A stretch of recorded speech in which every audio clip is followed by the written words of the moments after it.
For the past 2 weeks, a handful of Asia-Pacific countries have rolled out the red carpet for Donald Trump, who completed his first visit to Southeast Asia as the U.S. president, while also chalking up a few other firsts. Trump attended his first Asia-Pacific Economic Cooperation meeting in Da Nang, Vietnam, before heading to Manila for a summit marking 40 years of relations between the U.S. and the Association of Southeast Asian Nations, his first meeting with ASEAN leaders. He was also expected to attend the East Asia Summit, but only made it as far as a leaders' luncheon and thus ended his maiden visit to the region on something of a down note. To recap, Trump had earlier surprised quite a few and disappointed many more when he said he would not attend the East Asia Summit, despite a pledge in April from U.S. Vice President Mike Pence that he would. But Trump subsequently appeared to have averted diplomatic embarrassment for the U.S. as well as ASEAN by changing his mind and deciding to include the summit on his itinerary. However, the red faces were to return. While Trump managed to join the East Asian leaders for their usual lunch marking the summit, he skipped out before the nitty-gritty began, citing scheduling issues. Trump's decision not to invest a few additional hours to attend the summit cast a spotlight on the administration's management, or lack thereof, of its East Asia policy. The flip-flop suggested a lack of understanding regarding Southeast Asia, adding to a growing sense of uncertainty towards the U.S. in the region, while Trump's mercurial decision-making raised further questions about U.S. credibility and its ability to fulfill commitments. If the word of the vice-president counts for little, should Trump's word or that of other senior U.S. officials be taken seriously? Opinion ASEAN turns 50. Wake me up when it's over. The summit debacle tarnished an already battered U.S. image in the region after Trump's decision to pull the U.S. out of the Trans-Pacific Partnership, the Paris Climate Change Agreement, and UNESCO, UN's socio-cultural and heritage body. The apparent casual manner in which Trump managed his summit debut reflects his insensitivity to the importance of multilateralism in the region. It should be self-evident that engaging ASEAN and its active participation in ASEAN processes, including the summit, helps to maintain and advance U.S. strategic interests in Southeast Asia and the wider East Asia region. Trump should take a cue from his predecessor Barack Obama and recognize and actively engage ASEAN, because doing so would be one of the most effective ways to underline and maintain the U.S.'s position as a power in the Asia-Pacific.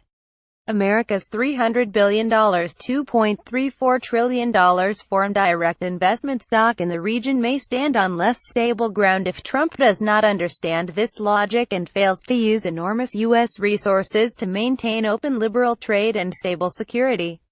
Ironically, it was President Xi Jinping who took up the mantle of defending globalization and an open trade regime at the Asia-Pacific Economic Cooperation Forum. Xi unequivocally stressed that in pursuing economic globalization, we should make it more open, more inclusive, more balanced, more equitable and more beneficial to all. Forget the Xi-Trump romance. It's time the U.S. came clean on its vision for China and Asia. In contrast, Trump's message to Asia, and the world, points in the opposite direction. He proudly declared that, "I am always going to put America first, the same way that I expect all of you in this room to put your countries first." It is significant that Trump elected to reinforce his America First message at the APEC summit, an institution that the U.S. has regularly used to liberalize trade since its establishment in 1989. What does this mean for the future of APEC and the U.S.'s role within the Group of 21 economies? Trump's exhortation to put America first stood in contrast to another important development that took place on the sidelines of the APEC summit: the unexpected but much welcomed resuscitation of the Trans-Pacific Partnership. The trade pact has been given a new lease of life as the newly christened Comprehensive and Progressive Partnership for Trans-Pacific Partnership. The 11-member trade pact, which still must pass ratification within each signatory state, injected a much-needed dose of confidence in multilateral trade deals. It also displayed Japan's leadership in corralling support from the new pact's partners.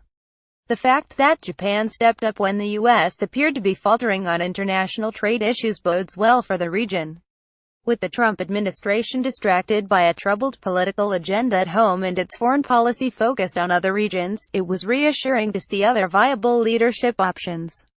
While the U.S. appeared to be disinterested in multilateral trade arrangements, Trump has shown more interest in broader strategic arrangements. At the sidelines of the ASEAN meetings, he met with the so-called Quadrilateral Strategic Alliance, Australia, India and Japan, to express their shared aspirations for a free, open, prosperous and inclusive Indo-Pacific region. Why is the U.S. calling Asia-Pacific the Indo-Pacific? Donald Trump clarified China was understandably concerned with the talks, as Beijing considers the possibility of an alliance of democracies a thinly veiled plot to contain China. On the other hand, ASEAN member states share a different set of concerns and take it seriously when major powers begin to draw lines. Renewed rivalry would be a setback to decades of hard-earned regional cooperation. In addition, the burden and responsibility of constructing a stable regional order cannot rest on four shoulders, just as it cannot be dictated by one party. ASEAN cannot afford to be a bystander and needs to have a unified position on the Indo-Pacific concept to secure its interest. More importantly, it has an overriding concern to prevent the major power rivalry from descending into something along the lines of the divisive tensions of the Cold War of the last century.